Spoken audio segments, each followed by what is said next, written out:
dignity is the only thing. That's right. And this is what people don't understand. People say, Andrew, why are you fighting this war? And they don't understand that war is certain. You either fight war against injustice and you fight war against the things you know that are wrong and you feel good inside of yourself, or you accept the slave programming and fight a war with your own mind. You have to fight something. Yes. I can shut up and believe what I'm told in the news, but then I won't. Why am I so unhappy all the time? Why am I depressed? Why does my life suck? Why does my woman ignore me? Why do my children not respect me? You're fighting a war, then you're fighting a war with your own mind. I'd rather have all of me on side and fight against what I know is genuinely evil. You can't escape the battle. The battle is here for all of us. So I've made my decision, and that's why I can't be quiet, because you just said I would lose my self-respect and I'd lose my dignity, and I don't think I can function that way as a man. And I don't think any man should be able to function without self-respect and dignity. The reason men died on the Titanic was for self-respect and dignity. They went into the icy cold water and died because they would feel honorless if they jumped on the boat and left the women to die. That's right. So when you have self-respect and dignity, you have a hard parameter, and you'll do things which are deemed crazy or insane because you believe in them and you stick up for yourself. And that's why they don't want men to have self-respect and dignity. Rather be a free man in your grave. Absolutely. So I can't be quiet, and I'm going to say what I believe is true. And I genuinely believe I'm helping the world. I think that any young man who is a follower of mine, I will argue there's no influencer on the planet besides me who is genuinely benefiting their life. I know you're not big on the internet. I look at these other streamers and these other influencers. They play video games all day. They smoke weed on stream. They talk garbage. It's a bunch of drama back and forth like girls. I'm the only influencer or streamer who's genuinely talking about making money, because you need to have money to escape the matrix. It's very hard to resist enslavement when you have to pay the bills. Getting physically strong, because a strong body is a strong mind. Standing up for yourself. Self-motivation. All these things. I'm talking about genuinely positive things. Very few people are. And I think that is an extremely important message that needs to be told. And I'm not going to stop doing it because I know I'm genuinely helping the world. And they're going to try and punish me for it for the rest of my life. I think this is just beginning. And I think when I beat this case, which I believe I will beat, I think something else is going to come. And it's kind of scary because I am a little bit afraid and a little bit intimidated by the incompetence of my enemy, because their standardized playbook is now failing in real time. The standardized playbook is the media attack, the lie, and it's not working anymore. And it got me a little bit worried about what the next move is. You used to just be able to lie about a guy all over the news and you win, right? But now it's like, shut up. So now what? I don't know. And that's what's kind of scary in my scenario, because nobody's going to believe any of the crap they print about me. Nobody believes it. Nobody believes it. Whenever I do an interview with the Matrix media, nobody believes it. They have to turn the comments off because everyone in the comments are just ripping them apart. Well, you do seem very sad on the verge of killing yourself, are you? Absolutely not, really not. I never would. And that's what You said that, I know. I have to keep saying it. I have to keep saying it because it's scary, right? But I believe you get 3 lives. I think they cancel you initially. And then when that fails, they try and put you in jail without a reason. And if that fails, there's only one option left after that. That's right. So I'm in a very scary scenario. But I guess the same as the men on the Titanic just couldn't get on the lifeboat.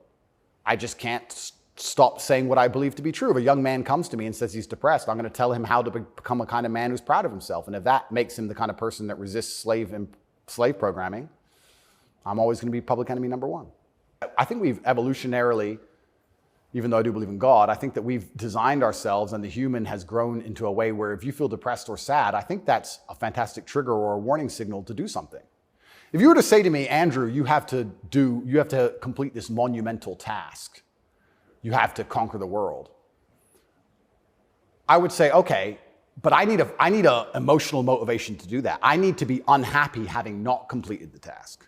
I need to be uncomfortable, right? If you're uncomfortable being out of shape, you'll get in shape. If you're happy being out of shape, then you're just going to stay out of shape, right? So if you feel a degree of uncomfortableness inside of your mind, I think it's just your mind telling you that something about your life needs to change. Yes. You need to get up and change something.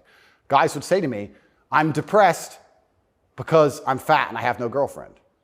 And I'd say, no, you have no girlfriend and you're fat and that's why you're depressed. If you go change those 2 things, you'd probably be surprised that your disease goes away. I had another guy say he was going to kill himself. I said, listen, it's back when I used to reply to my emails when I was smaller. I said, make me a promise, get a 6-pack first. Of beer? I said, get a 6-pack first, get in fantastic shape, and then do whatever you want. Didn't want to kill himself once he was in fantastic shape. So he did it? Yeah. I have the before and after. I'll put them on Twitter. Kind of interesting that, isn't it? So how are we going to say we have this disease, which is cause and effect? How are we going to say we have this disease where there's something wrong with you as a man, you have a disease because your life sucks? I mean, I don't think that's true. I think that your life just sucks and you should change it. And another thing I also preach, and this is another thing that's very important, I also think as a man, because life as a man is pain and suffering, and when I say that, because you're never going to be a good man or good at being a man without pain and suffering. You're going to have to go through a bunch of shit and have a terrible life to become a good man. I think you should embrace that and accept it. And I think that the correct mental model for men to have is a degree of stoicism and not to be too concerned with even how they feel. If I woke up today happy, I would have done this interview with you. If I woke up today sad, I would have done this interview with you. What's the difference? Why put so much importance on my emotion if certain things must be done? I must work, I must train, I must see Tucker Carlson, I must resist the Matrix. You've got duties. I've got things to do. So why are we going to sit around and talk about how I feel if it doesn't even affect how I act? And as a man, it shouldn't, because there's too much to do. And the masculine world is hyper-competitive. This is another thing most people don't understand. Totally agree. It's hyper-competitive out here. All the women want a few men at the top. The Ferrari, you don't want a Ferrari to drive fast. You want a Ferrari because other men want a Ferrari and can't have one. It's hyper-competitive. So if you're competing against every other man for every dollar you make, every girl you see, the house you live in, the car you drive, the life you live, you're not going to be able to compete with the person who performs regardless of how they feel if you only compete when you feel like competing. Right? Because there's men like me out there who will be sad every day and outcompete you regardless. I don't care how I feel. I will still win. And that's the kind of mindset you need to adopt. So when a man You've got a job to do. Stop whining. Go to work. Completely. Yeah, I agree. Completely. Yes. So when men say, oh, but I feel sad. Who cares? The world doesn't care. All the men who are out here to destroy you and take your girl don't care. So why do you care? Like the person who should care least is you. You're the only person who wakes up every day who should have a genuine vested interest in improving your life. Nobody else wakes up and wants to improve your life, only you. So if nobody else cares about how you feel, why do you care? So my argument also for depression is, you're depressed, fine. Have you trained today? Well, that doesn't change what you should do with your life, depressed or not. And I don't say this because I'm an eternally happy person. I say this because I've experienced all ranges of human emotion. I was in a Romanian jail cell with cockroaches crawling all over me as I slept. I never missed a day of training. I wouldn't say I was particularly happy, but push-ups must be done. So they got done. You're very close to your brother. Correct. And you were locked away for part of that with him. And did you have fun at all with him? Yes. I do think there's something inside of men, whereas if you're with your boys or you're with your group of men, there's something inside of us. Totally. And it allows you to make the absolute best of the worst situations. Maybe that's an evolution from war. You know, all the men went to war and you saw all this pain and suffering and you saw heads, people decapitated and you're injured, but then you sit around the campfire and you're laughing. You're laughing. That's right. It's something inside of us. It's like a coping mechanism when you're around men. So when me and him were together, no matter how bad the scenario or no matter what they tried to do to us, part of us would just look at each other like, cigarette? And you find joy in that. And yeah, there's definitely, and that's another thing I think a lot of men are lacking. A lot of men are missing is a masculine support network. I think buddies. Yeah. You know, you talk to a guy and say, what was the highlight of your life? What was the best time of your life? And they'll say, college football. It's not about the football. It's about the team. Yeah. You know? And I think a lot of that's destroyed as well. Because also it's interesting how everything interconnects. When you destroy honor and principle and the masculine essence inside of men, well, now as a man, it's very hard to have friends. I wouldn't want to have a male friend who had no principles, no honors, and didn't work hard and was always crying about being sad. What do I want to hang around with him for? He's a loser, right? So then your support network's destroyed. And I think that men have always needed that since the dawn of time, and I think that's gone. But they don't have friends. Men, especially middle-aged men, have no friends. Absolutely, because they've been told that to give them all away and do as the wife says, and then she left him. No wonder he wants to kill himself, wouldn't you? No wonder he's depressed. It just sounds like the worst existence ever. And now we're living in a world now, especially, where everything is hyper-competitive, especially the sexual marketplace. Like if you're a 52-year-old, overweight, average income, no fame dude, and you have to find a girl, it's going to be pretty difficult to find a good one. It's going to be very hard. So we're like, well, of course he's lonely. Yeah. And his kids don't respect him. They're busy. Like, of course he's sad. Like, it's actually heartbreaking to discuss. It is heartbreaking. It's heartbreaking. But then how do you prevent that happening? Well, then you need to be a man of honor and principle and make sure that you keep your support networks and make sure that your woman does respect you. And a woman's going to respect you when she sees other men respect you. Yes. And they're only going to respect you if you respect yourself. But to respect yourself, you have to be the kind of person who says no. What do you think of porn? There's been some statistics, there's been some studies done. Most men or less men are having sex than ever before. I've seen that. Yeah, and what that's is that? Well, that's an extension of the fact that masculine virtue is being destroyed. That's the thing that's interesting about all these things. They psyop, especially men, they say, listen, women want a feminist man. Women want a man with no moral principle who would make sure that there's a conversation about who should fight the burglar when your house is broken into, because equal opportunities, equal rights, of course. Don't presume just because you're a man that you should defend her physically. Of course not. That makes you a bigot and a misogynist. So they convince men to adopt these virtues and ways. And of course, women, by and large, dislike them for it. So now as masculinity is plummeted, a whole bunch of men are simply not having sex anymore. And then they become addicted to porn, which is cucking, effectively. I mean, two people are having sex and you're just watching it. and it's become a, yeah. Good point. I mean, and it's become a pandemic, right? So men are replacing genuine sexual relationships with just the computer screen and porn. And it's becoming a very, very big problem. And that's also exasperated by the fact that I think the sexual marketplace has become globalized. This is the thing I say to young men. A lot of men come to me with problems, and my only answer to them is masculine excellence. I say that in the world we live in today, being a normal man or below normal is going to be terrible. You have to be an exceptional man because the sexual marketplace, especially, even if you just want to find a wife, is globalized. If you, in 1955, if you met the hot girl in the Nebraskan town, she was the hot girl in the Nebraskan town. If you meet her today, she's being offered to go to Courchevel and go skiing in France, and she's being offered to fly to Dubai. And there's millionaires who can just fly her anywhere and give her anything she wants. And who are you? Right? It's getting harder and harder as a man to even find the most basic human function of reproduction. Even to just find a woman you can reproduce with, it's becoming more and more difficult. You also couple that with the fact that they've destroyed morality in women also.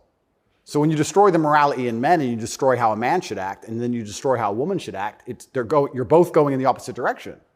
Most women out there are very happy to share a man who's just rich and famous, and they don't care.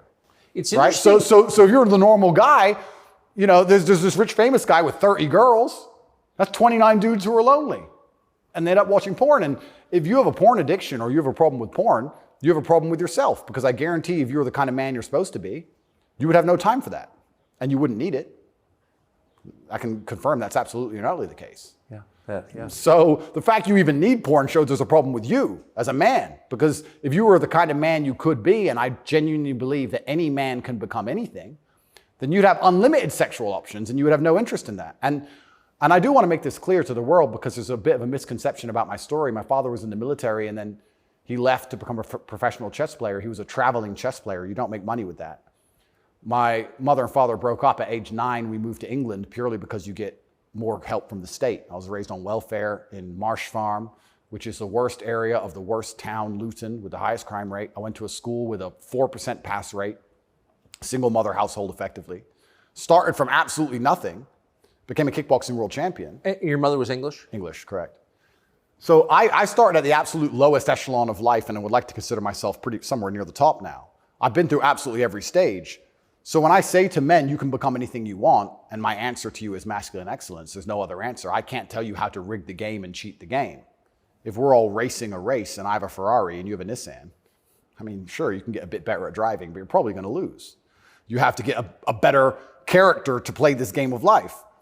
So that's why I preach masculine excellence, because for many of the world's problems today, porn, sexual access, being respected by your peers, making sure that your wife's going to stay with you after the children are born for a very long time. That's right. Being happy, anything, it all comes down to who you are as a man. The only answer is masculine excellence. There's nothing you can do besides hard work, accept the trauma and pain and suffering, and work harder than everyone else around you worked.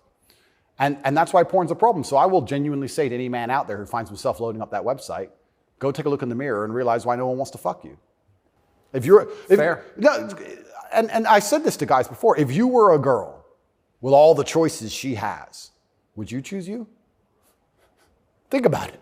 And if you're honest with yourself, a lot of these guys, if they look in the mirror and go, you know what? No, I wouldn't choose me. Work out why and do something about it. Absolute and utter self-accountability. This is something that's also missing. I take accountability for everything in my life. Even going to jail, although it was unfair, although it's a matrix attack, although it's garbage, it was my fault. I sat there and go, what did I do wrong? How can I learn from this? Where is my part to play in this? What did I do? Because my actions are what I have the most control over. I have self-accountability for everything. If a woman doesn't want to sleep with me, I don't sit and say, women are this way, society's that way. I just sit and say, okay, why?